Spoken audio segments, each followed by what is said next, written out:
Hello dear students, अगर आप class 12 में हैं या फिर IIT JEE या फिर नीट का प्रिपरेशन कर रहे हैं तो ये क्लास आपके लिए काफ़ी इंपॉर्टेंट होने वाली है, क्योंकि आज के क्लास में हम लोग क्लास 12 के फिजिक्स का जो चैप्टर 1 है इलेक्ट्रिक चार्जेज एंड फील्ड्स, इसको पेज नंबर 35 से आगे की तरफ एक्सप्लेन करेंगे। लास्ट क्लास में हम लोग पेज नंबर 35 को यहाँ तक देख चुके थे, गॉस लॉ तक। तो इसमें हम लोग ये एग्जाम्पल जो है इसका क्वेश्चन है, न्यूमेरिकल क्वेश्चन, इसको देखेंगे और फिर गॉस लॉ का जो एप्लीकेशन है आगे का टॉपिक, काफ़ी इंपॉर्टेंट टॉपिक है, उसको देखेंगे। ये क्लास आपके लिए बहुत बहुत बहुत ज़्यादा इंपॉर्टेंट है, इसलिए ध्यानपूर्वक पूरे लास्ट तक क्लास को कीजिएगा, बहुत बेनिफिटेड है ये आप लोग के लिए। तो चलिए फटाक से स्टार्ट करते हैं हम लोग। Example 1.11 the electric field components in figure 1.27 are Ex equal to Ax to the power 1/2 Ey and Ez is equal to 0, in which alpha is equal to 800 Newton per Coulomb meter to the power 1/2. Calculate the flux through the cube. The charge within the cube, assume that A is equal to 0.1 meter. Question का जो कहना है कि यहाँ जो हमारा electric field का value है वो एक्स एक्सिस के डायरेक्शन में, ये हमारा एक्स एक्सिस है, ऊपर वाई एक्सिस और इधर जेड एक्सिस है। एक्स एक्सिस के डायरेक्शन में इलेक्ट्रिक फील्ड का value Ex to the power 1/2 है, और यहाँ पर जो अल्फ़ा है, ये अल्फ़ा का वैल्यू यहाँ पर दिया हुआ है 800 न्यूटन पर कूलम्ब। तो इलेक्ट्रिक फील्ड का वैल्यू ओवरऑल हमको पता है एक्स एक्सिस के डायरेक्शन में कितना है, वाई एक्सिस और जेड एक्सिस, मतलब इधर इलेक्ट्रिक फील्ड कुछ भी नहीं, इधर जीरो है, और जेड एक्सिस के डायरेक्शन में भी इलेक्ट्रिक फील्ड जीरो है। मतलब ओवरऑल जो हमारा इलेक्ट्रिक फील्ड है वो किधर है, सिर्फ एक्स एक्सिस के डायरेक्शन में, जिसका वैल्यू हमको पता है। फिर हमको कैलकुलेट क्या करना है, इलेक्ट्रिक फ्लक्स, इससे कितना इलेक्ट्रिक फ्लक्स क्रिएट होगा, वो इलेक्ट्रिक फ्लक्स हमको क्रिएट करना है। फिर इस क्यूब के अंदर टोटल चार्ज कितना है, उस चार्ज को हमको फाइंड करना है।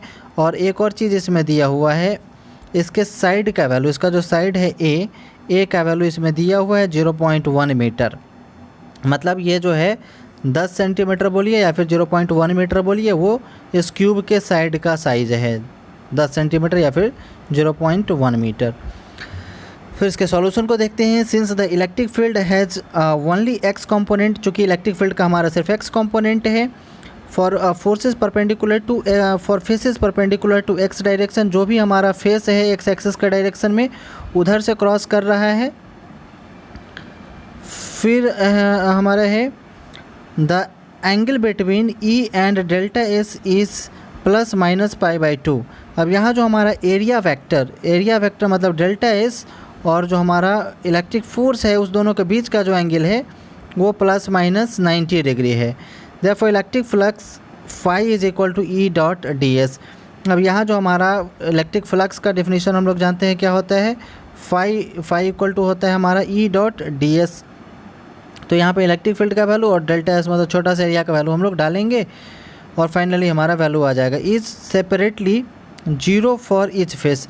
अब ये जो हमारा इलेक्ट्रिक फ्लक्स का वैल्यू है वो क्या है, हमारा 0 है, अलग अलग 0 है सभी फेसों के लिए। Of the cube expect two sets, मतलब कि अगर दो साइड को अगर हम लोग छोड़ दें, एक ये सामने वाला साइड और एक फिर पीछे वाला साइड, ऊपर और नीचे तो कुछ है नहीं, फिर ये हमारा ये सामने और ये अंदर पीछे, इधर हमारा कुछ इलेक्ट्रिक फ्लक्स क्रिएट नहीं होगा क्योंकि इलेक्ट्रिक फील्ड लाइन हमारा ऐसे क्रॉस कर रहा है। तो एक इस फेस पे इलेक्ट्रिक फील्ड क्रिएट होगा इलेक्ट्रिक फ्लक्स, और एक इस फेस पे, एक यहाँ और दूसरा यहाँ, ठीक है। फिर है now magnitudes of the electric field at the left face is, left face पे इलेक्ट्रिक फ्लक्स का मैग्नीट्यूड कितना हो जाएगा, EL इक्वल टू, ये जो हमारा क्वेश्चन में दिया हुआ था alpha into x to the power 1/2, तो alpha into a to the power 1/2 हो जाएगा हमारा फाइनली। मतलब एक्स एक्सिस के डायरेक्शन में जो हमारा डिस्टेंस है उसको ए कंसिडर कर रहा है। यहाँ पे ये चीज़ मेंशन किया गया है, x equal to a at the left face. X का जो वैल्यू है वो हमारा क्या है, ए के बराबर है लेफ्ट फेस में।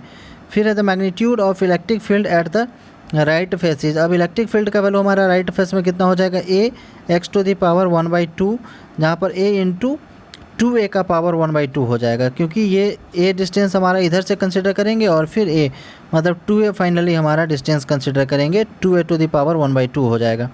यहाँ पे क्या हो जाएगा, x equal to 2A from the right face. अब यहाँ जो हमारा 2a डिस्टेंस पर हम लोग राइट फेस पे देख रहे हैं।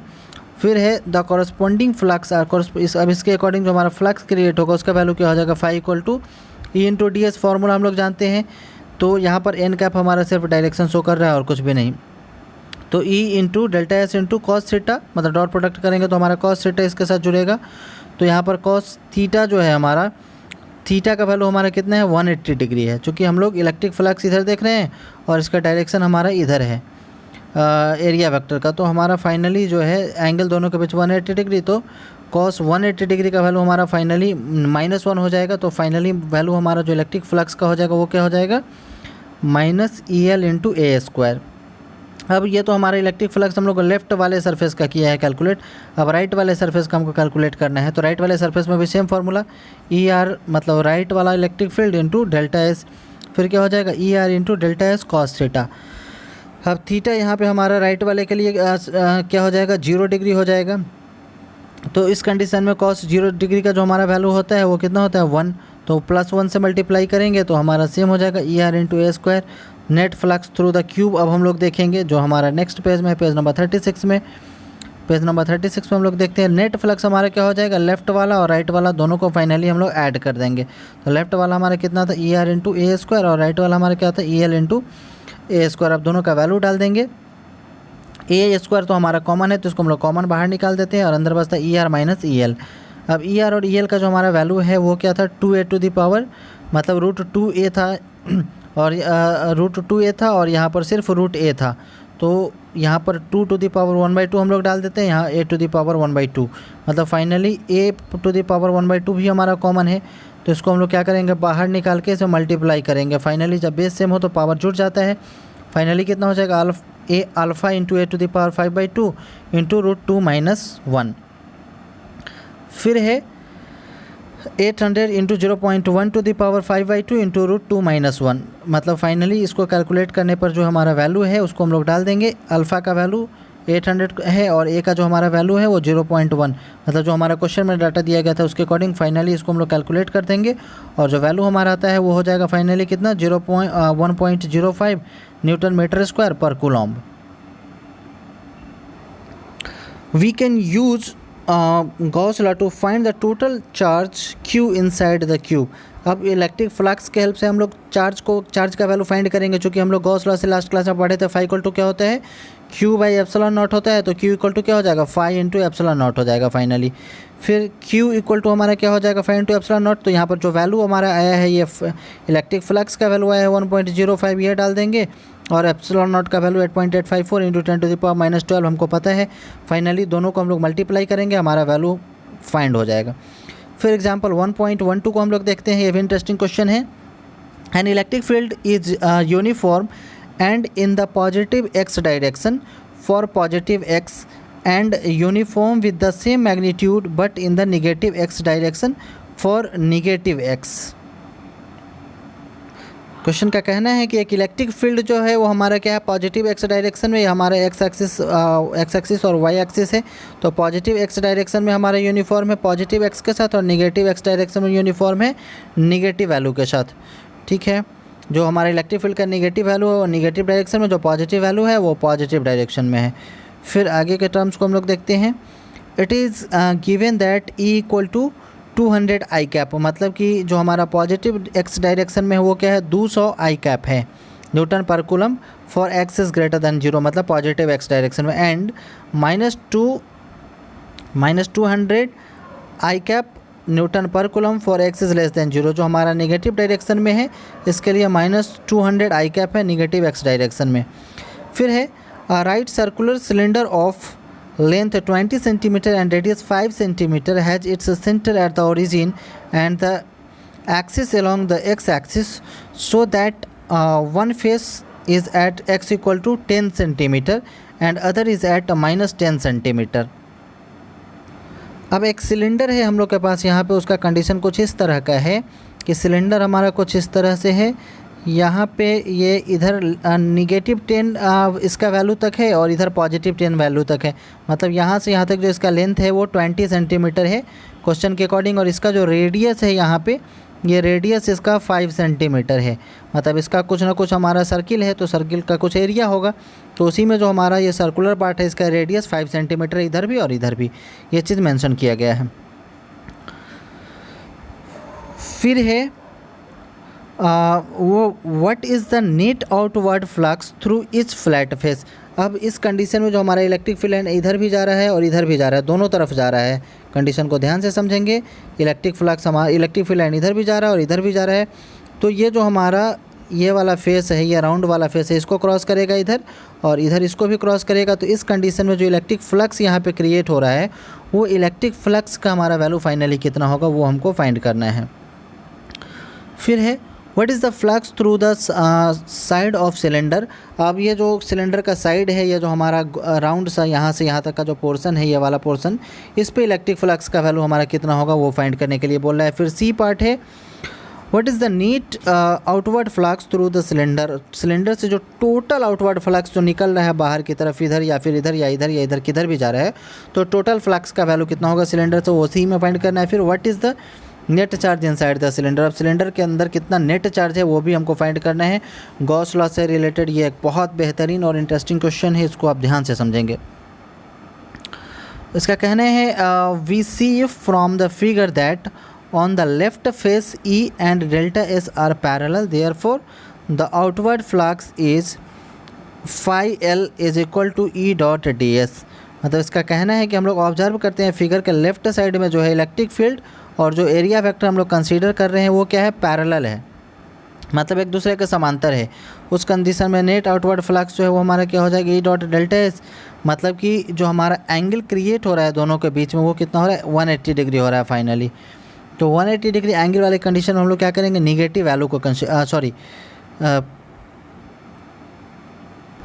एरिया वेक्टर भी हमारा निगेटिव है लेफ्ट डायरेक्शन में, और ये हमारा इलेक्ट्रिक फील्ड का भी वैल्यू है -200 निगेटिव में दिया हुआ है, ठीक है। फिर फाइनली इसके वैल्यू को हम लोग पुट करते हैं। इलेक्ट्रिक फील्ड का वैल्यू -200 था और डेल्टा एस मतलब छोटा सा एरिया है, इसको अगर बड़ा सा एरिया हम लोग कंसीडर करें तो क्या हो जाएगा, पाई आर स्क्वायर। तो पाई मतलब चूँकि ये सर्कुलर पार्ट को क्रॉस कर रहा है, तो पाई और आर के जगह पे हमारा क्या था, 5 सेंटीमीटर रेडियस था, उसको मीटर में कन्वर्ट करेंगे तो 0.05, इसका स्क्वायर करेंगे तो फाइनली 200 इंटू 0.05 का स्क्वायर, फाइनली हमारा क्या हो जाएगा 1.57 न्यूटन मीटर स्क्वायर पर कूलॉम्ब, यही हमारा फाइनली वैल्यू हो जाएगा। ऑन द राइट फेस, अब राइट फेस में ये तो हमारा लेफ्ट फेस में हो गया इतना। अब चूँकि राइट फेस का भी अगर हम लोग सिचुएशन देखें तो राइट फेस का भी सिचुएशन क्या है, सेम ही है, इस डायरेक्शन में है। इलेक्ट्रिक फील्ड लाइन भी इस डायरेक्शन में है जो कि पॉजिटिव वैल्यू है, और एरिया वेक्टर भी हमारा इसी डायरेक्शन में है, वो भी पॉजिटिव है। तो इसमें हम लोग ई डॉट डी एस करें तो A D S cos 0 degree आ जाएगा। कॉस 0 डिग्री का वैल्यू कितना हो जाएगा, 1 से मल्टीप्लाई करेंगे, फाइनली हमारा सेम वैल्यू हो जाएगा जितना इसमें आया था 1.57 न्यूटन मीटर स्क्वायर पर कूलम। ये हमारा इलेक्ट्रिक फ्लक्स का वैल्यू आ जाएगा लेफ़्ट और राइट दोनों के लिए सेम। ये हमारा पार्ट ए फाइंड हो गया। फिर पार्ट बी हमको फाइंड करना है, for any point on the side of cylinder E is perpendicular to delta S here E dot D S is equal to 0। अब ये जो हमारा कर्व्ड सरफेस है इसको आप ध्यान से देखेंगे, ऊपर वाला साइड देखें, नीचे देखें, मतलब ये तो पूरा ऐसा गोल सा है, कहीं से भी देखेंगे वहाँ से इलेक्ट्रिक फील्ड लाइन क्रॉस इधर नहीं कर रहा है। चूँकि इलेक्ट्रिक फील्ड लाइन हमारा क्रॉस किधर कर रहा है,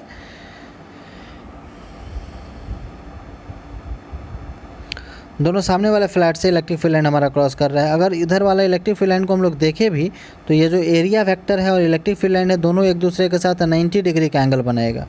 तो 90 डिग्री का जब एंगल बनाता है उस कंडीशन में हमारा वैल्यू कितना हो जाएगा, cos 90। तो cos 90 का वैल्यू हमारा 0 हो जाएगा। फाइनली इसे मल्टीप्लाई करेंगे इलेक्ट्रिक फील्ड में, तो एरिया वेक्टर और इलेक्ट्रिक फील्ड का जो प्रोडक्ट है वो हमारा क्या हो जाएगा, 0। चूँकि cos ई डॉट डी एस हमारा क्या होता है, ए डी एस कॉस थीटा, तो थीटा के बदले हमारा क्या हो जाएगा, cos 90 डिग्री। फाइनली टोटल हमारा 0 हो जाएगा। Therefore flux out of side of the cylinder is 0, मतलब फाइनली हमारा ये जो कर्व्ड वाला पार्ट है, ये कर्व्ड वाले पार्ट में हमारा इलेक्ट्रिक फ्लक्स का वैल्यू फाइनली 0 हो जाएगा। फिर पार्ट सी देखेंगे, the net outward flux through the cylinder, जो हमारा नेट फ्लक्स क्रिएट हो रहा है उस सिलेंडर में वो कितना हो रहा है, दोनों जो हमारा सर्किल वाला पार्ट है आगे और पीछे, ये वाले पोर्शन से और ये वाले पोर्शन से, तो दोनों को हम लोग आपस में ऐड कर देंगे 1.57 प्लस 1.57, मतलब फाइनली 3.14 न्यूटन मीटर स्क्वायर पर कूलम्ब। ये हमारा फाइनल वैल्यू हो जाएगा। यहाँ पर फिगर दिखाया भी हुआ है, सेम फिगर इस तरह का है। यहाँ पे हमारा जो इलेक्ट्रिक फील्ड लाइन ऊपर की तरफ अगर हम लोग कंसिडर करें और एरिया वेक्टर इधर, तो एंगल 90 डिग्री बन रहा था। इसकी वजह से जो हमारा इलेक्ट्रिक फ्लक्स इधर क्रिएट होगा या फिर इधर क्रिएट होगा, कुछ क्रिएट होगा ही नहीं, मतलब फाइनली उसका वैल्यू क्या हो जाएगा, 0। सिर्फ इस डायरेक्शन में और इस डायरेक्शन में दोनों तरफ क्रिएट होगा और दोनों तरफ सेम भी होगा, क्योंकि दोनों तरफ का डाटा सेम है, एरिया वगैरह सब कुछ सेम है, इसलिए दोनों तरफ सेम इलेक्ट्रिक फ्लक्स क्रिएट होगा। फिर है the net charge with in the cylinder can be found by using Gauss law which gives. अब जो हमारा सिलेंडर है इसमें टोटल जो नेट चार्ज हम लोग कैलकुलेट कर सकते हैं कि इसमें टोटल नेट चार्ज कितना था, जिसकी वजह से इलेक्ट्रिक फील्ड लाइन बन रहा है और फाइनली इलेक्ट्रिक फ्लक्स क्रिएट हो रहा है, वो इलेक्ट्रिक चार्ज का वैल्यू ओरिजिन पे कितना होगा। तो हम लोग गॉस लॉ को जानते हैं कि फाई इक्वल टू क्या होता है, क्यू बाई एप्सिलॉन नॉट। तो क्यू इक्वल टू क्या हो जाएगा, phi into epsilon nought. Finally क्या हो जाएगा, जो हमारा इलेक्ट्रिक फील्ड का एप्सिलॉन नॉट का वैल्यू है वो 8.854 इंटू 10⁻⁻12 और जो फ्लक्स का टोटल फ्लक्स का जो हमारा वैल्यू आया था फाई का वैल्यू, वो फाई का वैल्यू हमारा फाइनली आया था 3.14। अब दोनों का आपस में मल्टीप्लाई करेंगे, फाइनली जो हमारा टोटल चार्ज का वैल्यू है वो फाइनली आ चुका है। टोटल चार्ज का वैल्यू, ये पार्ट डी था हमारा। आज के क्लास में हम लोग पेज नंबर 36 ही रहने देते हैं। इसके बाद का जो पेज है वो, इसके बाद सारा टॉपिक कल वाले क्लास में मैं फिनिश कर दूंगा, एप्लीकेशंस ऑफ गॉस लॉ, और इसके आगे जो भी टॉपिक है वो सारा टॉपिक कल वाले क्लास में फिनिश हो जाएगा। इसके बाद हम लोग चैप्टर 2 परसों वाले क्लास से स्टार्ट कर देंगे और क्लास आपका बिल्कुल रेगुलर रहेगा। तो तब तक के लिए बस इतना ही। आप लोग अपना ख्याल रखिएगा, अच्छे से रहिएगा। हम लोग मिलते हैं फिर नेक्स्ट क्लास में, और नेक्स्ट क्लास में हम लोग गॉस लॉ के पूरे एप्लीकेशन को पढ़ेंगे। तो चैप्टर काफ़ी इंपॉर्टेंट होगा, वो क्लास बहुत इंपॉर्टेंट होगा। आप लोग बिल्कुल क्लास को अटेंटिवली अटेंड करेंगे।